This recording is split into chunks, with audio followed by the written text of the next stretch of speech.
ফুলসি রুফিল art. সত্যি আল্লাহ রাব্বুল আলামিনের সৃষ্টি অনেক সুন্দর। আমরা এসেছি আজ খুব গহীন একটি সিলেটের চা বাগানে, নির্জন একটি পরিবেশ, একদম কাছ থেকে পাখির ডাক শুনতে পাচ্ছি।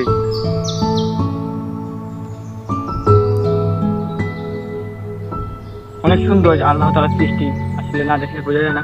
তা মানুষের জন্য সৃষ্টি করেছেন, যাতে মানুষ দেখতে পারে আল্লাহ সৃষ্টি জগৎ, যাতে বুঝতে পারে আল্লাহকে চিনতে পারে। একটা জিনিস আমি থিঙ্কিং করলাম, যে বিষয়টা আমরা কিন্তু অনেকে জাফলং যাই বা অনেক দূর যাই, কিন্তু আমরা যদি সিলেটের ভিতরে অনেক জায়গা আমরা ঘুরে দেখতে পারি, তাহলে এর চেয়ে মানে একদম স্বল্প করেছে এবং সুন্দর জায়গা উপভোগ করা যায়।